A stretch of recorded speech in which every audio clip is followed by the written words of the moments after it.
अस्सलाम वालेकुम।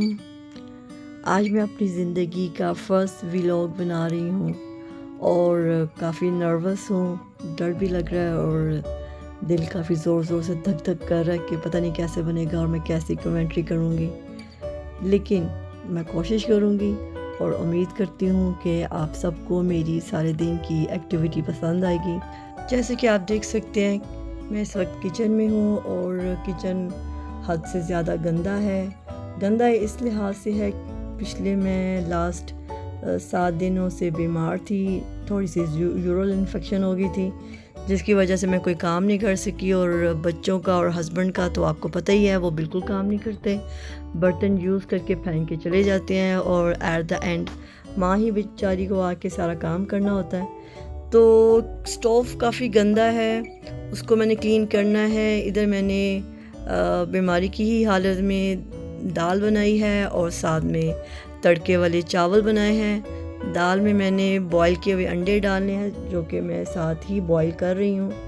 बस जैसे तैसे करके ये मैंने खाना बनाया है। तो इधर मैं अच्छी तरह से चमचा हिला रही हूँ कि अच्छी तरह से दाल गर्म हो जाए। और इधर मेरे अंडे फुल उबालों पे हैं, बल्कि उबल चुके हैं। अभी मैं इनको तोड़ के सालन में डालती हूँ। जी, तो अब हम सालन को डाल लेते हैं एक बाउल में। ये मैं अच्छी तरह से चमचा हिला रही हूँ ताकि नीचे लगने ना पाए। अगर लगा हुआ है तो वो चमचे से ठीक हो जाए, उतर जाए। तो इधर मैंने एक बाउल रख दिया। अब मैं इसके अंदर सालन को डाल रही हूँ। प्लीज़ इग्नोर कीजिएगा अगर मेरी बीच में गलतियां हो एडिटिंग में, तो उसके लिए बड़ी माजरत, क्योंकि जो मेरे साथ एडिटिंग में हेल्प करने वाली है वो है मेरी बेटी और माशाल्लाह से 13 साल की है। उसने मेरे साथ इस व्लॉग को बनाने में मदद की है। इधर मैं अंडों को क्लीन करके सालन में डाल रही हूँ और कुछ भी समझ नहीं आ रहा कि मैंने कितने फासले पे रख के बोलना है।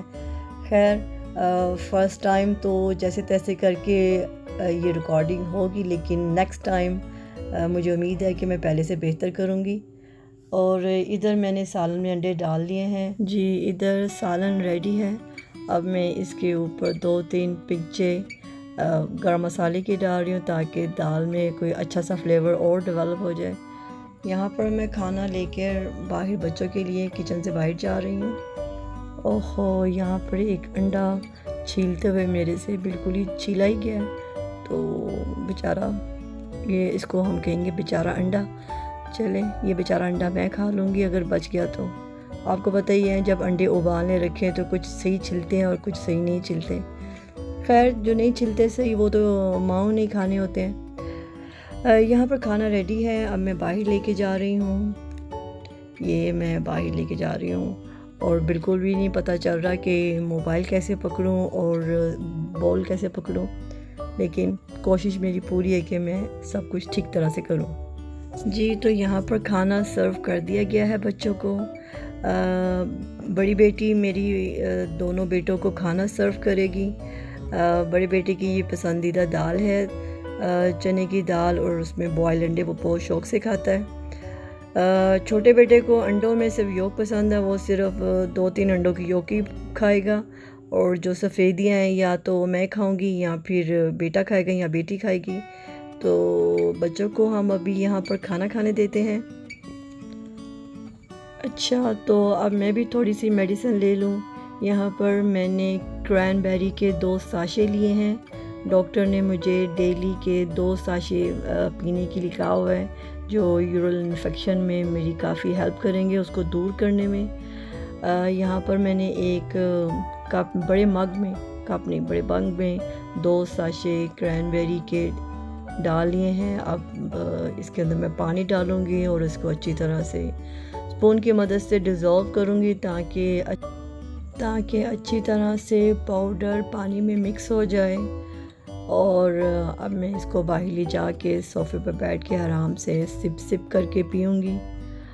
यकीन माने, इसने बिल्कुल एक जादू की तरह काम किया है। इस जूस ने काफ़ी डिलीशियस है पीने में और काफ़ी टेस्टफुल है। विद इन 1 डे के अंदर ही इसने मुझे काफ़ी फ़ायदा दे दिया था। आप यकीन माने कि इन्फेक्शन की वजह से पूरा एक हफ़्ता मुझे 102 104 बुखार रहा है। मैं कुछ करने के काबिल नहीं थी, इवन कि मैं कुछ खा पी भी नहीं सकती थी और वॉमिट पे वॉमिट आती जा रही थी। अगर किसी बहन भाई को कोई यूरिन के मुतल्लिक, इन्फेक्शन के मुतल्लिक कोई प्रॉब्लम है तो वो मुझसे कमेंट में बात कर सकता है। जो मेरे साथ, अगर किसी बहन भाई को यूरिन इन्फेक्शन है तो अगर किसी को हेल्प चाहिए तो मैं उसको कमेंट में बता सकती हूँ कि आपको क्या लेना चाहिए और कौन कौन से टेस्ट वगैरह करवाने चाहिए।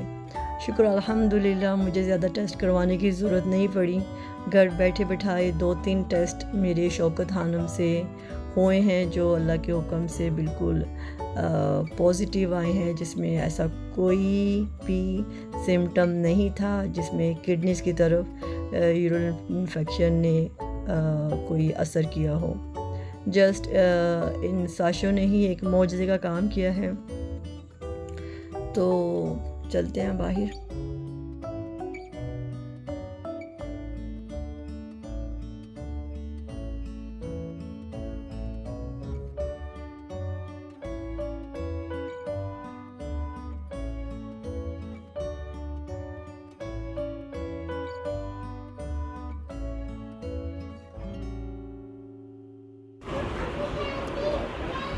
वैसे डॉक्टर ने मुझे यूरिन इन्फेक्शन के लिए एंटीबायोटिक लिख के दी हुई है, लेकिन मेरे ख्याल से मुझे एंटीबायोटिक खाने की ज़रूरत ही नहीं महसूस होगी इसको पीने के बाद। वाकई अल्लाह ताला ने इसके अंदर कोई मौजज़ा रखा हुआ है हमारी अंदरूनी इन्फेक्शन को दूर करने के लिए जो यूरिन से रिलेटेड है। चलिए मैं इसको जल्दी से ख़त्म कर लेती हूँ।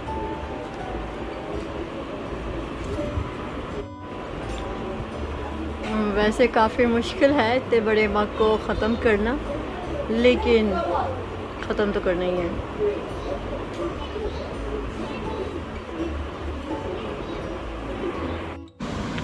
चले अब किचन को साफ़ करने की बारी आती है।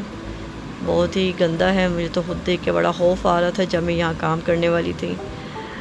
जैसे तैसे करके मैंने अपने कैमरा को रखा है हनी के जार के ऊपर और एक पीछे मैंने बोतल रख दी है मेडिसन की, ताकि मैं आपको दिखा सकूं कि यहाँ पर काम भी हो रहा है और साथ में व्लॉग बनाया जा रहा है।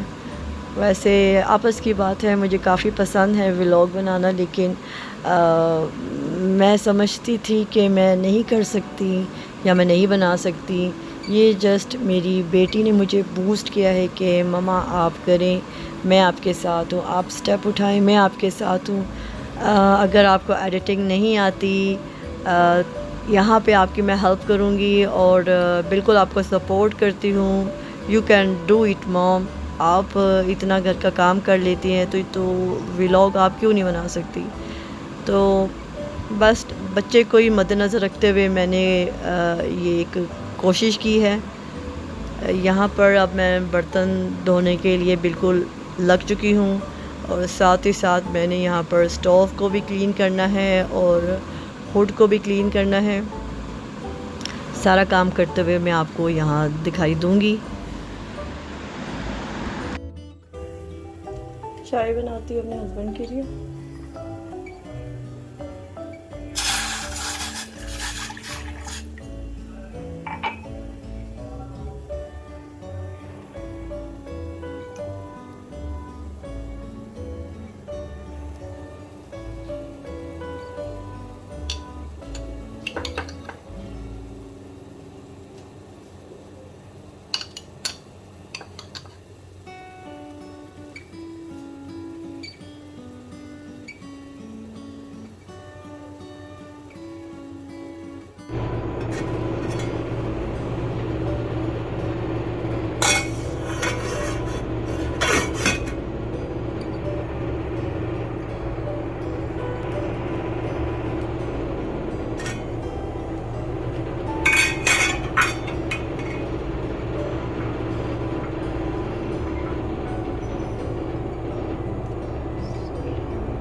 चले जी, जुगाड़ लगा के मैंने फ़िल्टर को सेट किया और चाय डाली है। हस्बैंड के लिए एक बड़ा सा मग, जंबो मग भरा है, क्योंकि वो इस जंबो मग को पीने के बाद ही एक्टिव होते हैं और उनको मेरे ही हाथ की हर सूरत चाय चाहिए होती है।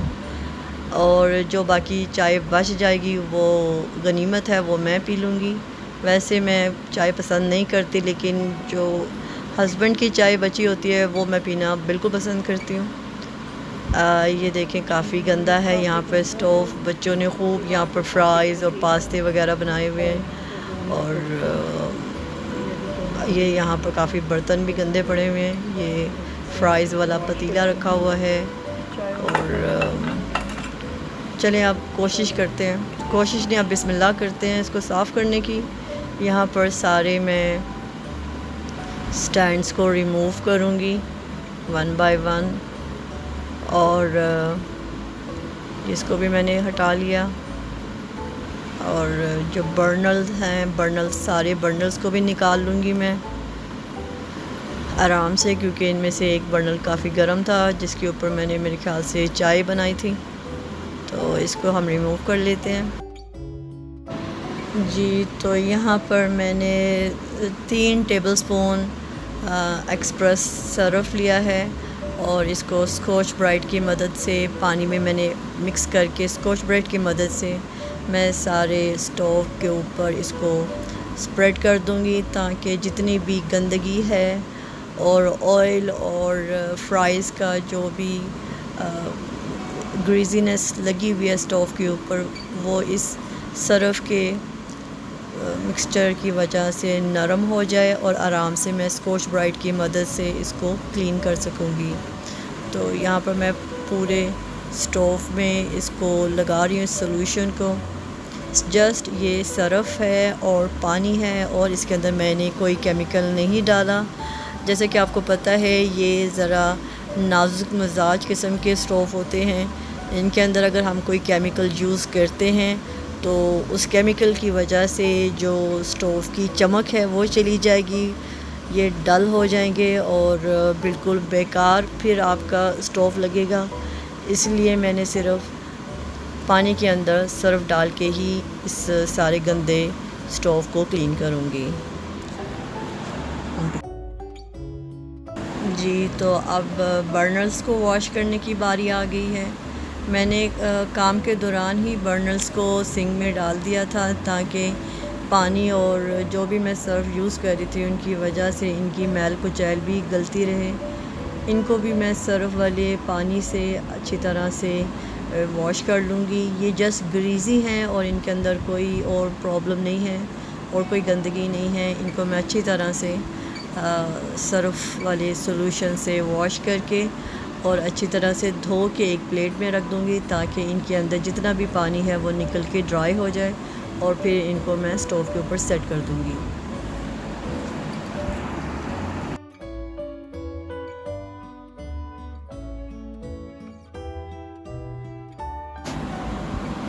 अच्छा, तो मैंने सोचा कि अगर मैंने स्टोव क्लीन कर ही लिया है तो लगे हाथ तो इसके अंदर नया सेल भी डाल दिया जाए।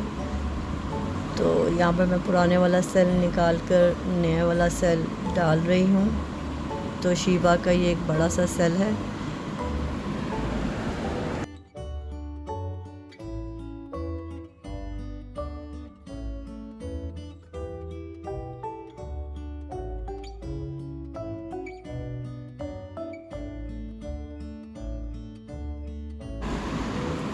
अब स्टैंड को वॉश करने की बारी आ गई है। इसको भी मैं सरफ वाले सॉल्यूशन के साथ अच्छी तरह से रब कर लूँगी, ताकि सारी जो ग्रीस है ऑयल की उतर जाए। और पानी से वॉश करके कपड़े से ड्राई करके इसको मैं स्टोव पे रख दूँगी। इस तरह बाकी भी मैं ऐसे वॉश करके उनको भी सेट कर दूँगी। अब थोड़ा सा विनीगर मैंने कपड़े पे लगा के इसके साथ स्टोव को अंदर से क्लीन कर रही हूँ, क्योंकि अंदर भी काफ़ी ऑयली वो होया हुआ है फ्राइज़ की और कुकिंग की वजह से ऑयलीनेस अंदर आ गई है स्टोव के।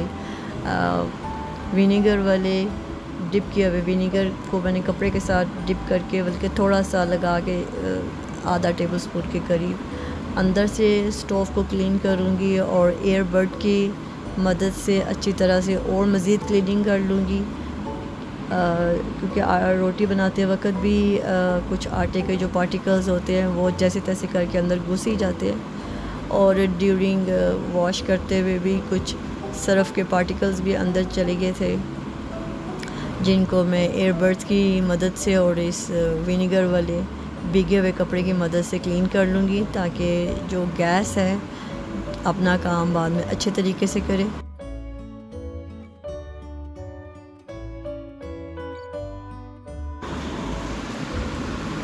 अच्छा, हमारा स्टोव यहाँ पर टोटली कंप्लीट क्लीन हो जाता है। अब मैं डिनर के लिए चिकन पुलाव बना रही हूँ। यखनी तैयार है। अब इसके अंदर मैं राइस डालती हूँ, क्योंकि काफ़ी दिन हो गए थे अच्छा खाना नहीं बनाया हुआ था बच्चों के लिए। मैंने जस्ट दाल और तड़के वाले चावल ही बनाए थे, तो मैंने सोचा आज क्यों ना इनको अच्छा सा खाना पेश किया जाए। यहाँ पर मैंने चावल डाल दिए हैं और कुछ ही देर में मेरा पुलाव रेडी हो जाएगा। जी, कुछ ही देर में मेरा पुलाव रेडी हो जाएगा और ऑलमोस्ट यहाँ पर तैयार हो चुका है। मैंने दम चेक कर लिया है और हल्के हाथ से मैं चावलों को हिला के चेक कर रही हूँ कि लगे तो नहीं। चलिए इनको सर्व करते हैं। लो जी, यहाँ पर मेरे एक बच्चे ने पुलाव खाने से इनकार कर दिया था, छोटे बेटे ने, और उसकी पुरज़ोर सिफारिश पे और फरमाइश पे मुझे फ्राई अंडे और पराठे बना के देने पड़े हैं। तो यहाँ पर जल्दी से उसके लिए एक बेबी पराठा बना लेती हूँ। जैसे कि मैंने आपको बताया था उसको योक खाना बड़ी पसंद है, तो एज़ यूजुअल उसने फ्राई अंडे के अंदर से भी योक ही खानी है। चलें, कोई बात नहीं, कुछ तो खा लेगा। तो यहाँ पर मैं जल्दी से उसके लिए पराठा और फ्राई अंडे तैयार करती हूँ। चलिए,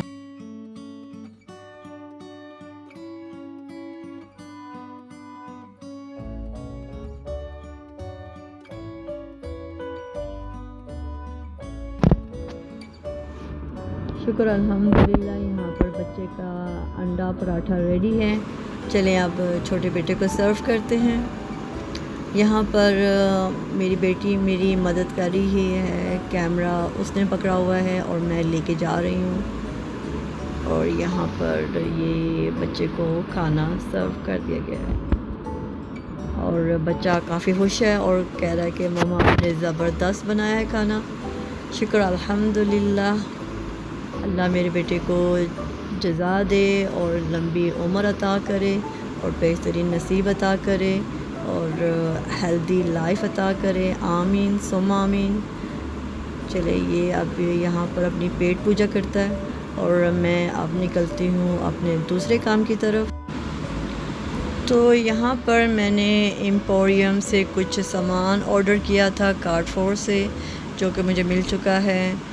ये कुछ दालें हैं, कुछ मिर्च मसाले हैं, जो कि मुझे लग रहा था कि मुझे ख़रीदने चाहिए। ऑनलाइन मैंने ये सब कुछ ऑर्डर किया था और बच्चों ने कुछ अपने लिए सोया सॉस, चिली सॉस वगैरह मंगाई है। मैंने कोई कपड़ों के लिए सर्फ़ मंगाया है, ऑयल है और कुछ लिक्विड है डिश वॉश के लिए। तो ये थोड़ी सी मैंने ग्रोसरी की है अभी ठीक होने के बाद, तो अभी इतनी सी ग्रोसरी कर सकी हूँ। इंशाल्लाह बाकी ग्रोसरी मज़ीद ठीक होने के बाद या तो मैं खुद जाके करूँगी या फिर एज़ यूजुअल मैं ऑनलाइन ही ऑर्डर करूँगी।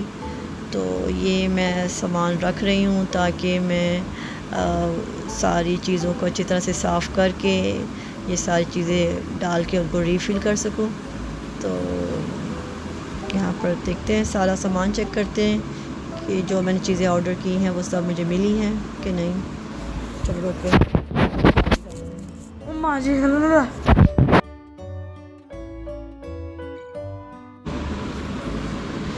हाँ जी, तो दोस्तों निकली थी मैं फ़जर की नमाज़ पढ़ के काम करने के लिए और सारा काम करते करते इशा का टाइम हो गया है और यहाँ पर मैं इशा की नमाज़ अदा कर रही हूँ और कोशिश तो मैंने पूरी की है कि मैं पूरा व्लॉग रूटीन बनाऊं पूरे दिन की, लेकिन आज सारे दिन में इतना ही काम किया जा सका है क्योंकि स्टोव को क्लीन करते